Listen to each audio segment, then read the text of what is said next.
Hi friends, ఇప్పుడు మనము ఉపవాసాలు, దీన్ని ఇంగ్లీష్లో మనం ఫాస్టింగ్ అంటారు కదా, దీని యొక్క గొప్పదనం గురించి తెలుసుకుందాము. ఇది మనకి ఇప్పటి నుంచి కాదు, పూర్వం నుంచే ఉందన్నమాట. పూర్వంలో యోగులు, ఋషులు, యోగ సాధన చేసేవాళ్ళు వీళ్ళంతా దీన్ని పాటించమని జనాలకు చెప్పేవాళ్ళు అనమాట. సో అందరూ లైట్ తీసుకునేవాళ్ళు. సో వాళ్ళు ఏంటంటే జనాల మంచి కోసము అందరూ పాటించేలా చేయాలని చెప్పేసి ఏం చేశారంటే, దేవుడి కోసం ఉపవాసం ఉంటే మీకు పుణ్యం వస్తుంది అని చెప్పేసి చెప్పడం ద్వారా అందరూ పాటించేలా చేశారనమాట. సో పూర్వంలో మనకి ఉపవాసాలు ఎవ్రీ వీక్ చేసేవాళ్ళు అనమాట. అంటే వాళ్ళ ఒక డే, అంటే సాటర్డేనో ఫ్రైడేనో ఏదో ఒక రోజు ఖచ్చితంగా పెట్టుకొని పాటించేవాళ్ళు అనమాట. అంటే వారంలో ఒక రోజు ఖచ్చితంగా పాటించేవాళ్ళు అనమాట. బాగా లావుగా ఉండే వాళ్ళు ఏం చేసేవారంటే, కొద్దిగా వాటరు లేదా తేనె కలిపిన నీళ్ళు ఉంటాయి కదా, అవి తీసుకుంటూ ఉపవాసాన్ని కంటిన్యూ చేసేవాళ్ళు అనమాట. కొద్దిగా స్ట్రెంగ్త్ ఉన్న వాళ్ళు ఏం చేసేవాళ్ళంటే, వాళ్ళు ఒకరోజు మొత్తం వాటర్ తీసుకోకుండా ఉండి 24 hours, అంటే ఈరోజు మార్నింగ్ మొదలు పెడితే నెక్స్ట్ డే మార్నింగ్ వాళ్ళు ఫ్రెష్ అప్ అయ్యి, అంటే వాళ్ళ కాలకృత్యాలు ఫ్రెష్ అప్ అయ్యి మొత్తం అయిపోయిన తర్వాత ఫుడ్ అనేది తీసుకునేవాళ్ళు అనమాట. సో ఈ విధంగా వాళ్ళు ఉపవాసాలు అనేటివి పాటించేవాళ్ళు అనమాట.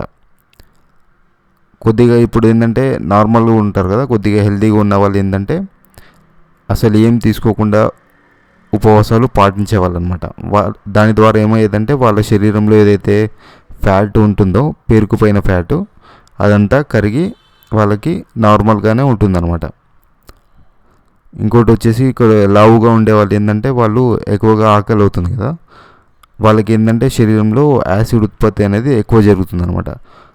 సో అప్పుడు వాళ్ళు ఫాస్టింగ్ చేస్తే కొద్దిగా ప్రాబ్లం అవుతుందని చెప్పేసి వాళ్ళకి ఏం చేసేవారంటే, కొద్దిగా నీరు, తేనె కలిపిన వాటర్ తీసుకొని ఫాస్టింగ్ అనేది చేసేవాళ్ళు అనమాట. అప్పుడు ఏమవుతుందంటే, తేనెలో కొన్ని క్రిముల్ని చంపేది గుణం ఉంటుందన్నమాట. అదేం చేస్తే అంటే, శరీరంలో ఏవైతే బ్యాక్టీరియాలు, క్రిములు ఉంటాయి కదా, వాటన్నిటిని చంపేస్తుంది అనమాట. సో ఆ విధంగా ఈ రెండింటిని తీసుకుంటూ వాళ్ళు ఉపవాసాలు అనేటివి కంటిన్యూ చేసేవాళ్ళు అనమాట. ఇప్పుడు మనము ఈ లేటెస్ట్ జనరేషన్లో మనం ఏం చేస్తున్నామంటే, ఉపవాసాలు అంటే ఎక్కువగా టీలు తీసుకుంటున్నాం అనమాట. టీలు తీసుకుంటూ ఉపవాసాలు అనేటివి చేస్తున్నారు. దీని ద్వారా మనకి ఏంటంటే మంచి కంటే చెడు ఎక్కువ జరుగుతుంది అనమాట. ఎందుకంటే ఇప్పుడు మనకి స్టమక్లో మ్యూకస్ లేయర్ అనే ఒకటి ఉంటుంది అనమాట.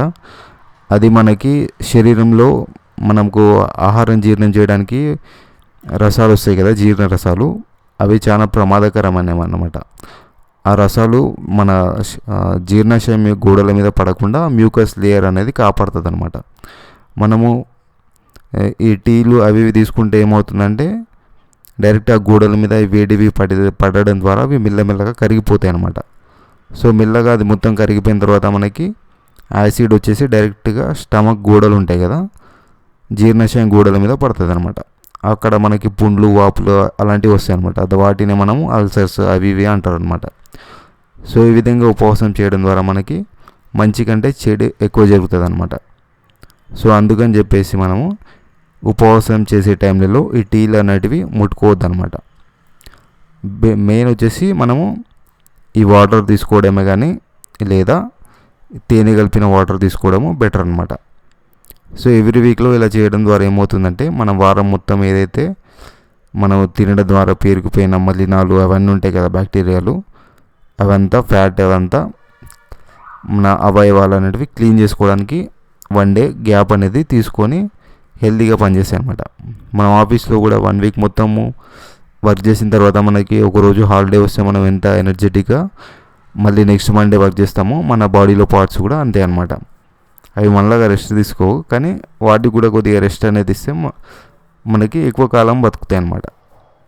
మన బాడీలో ఉండే బెనిఫిట్ ఏంటంటే, మనము ఏవైతే తక్కువ యూజ్ చేస్తామో మనకి ఆయుష్ అనేది అంత ఎక్కువ ఉంటుంది అన్నమాట.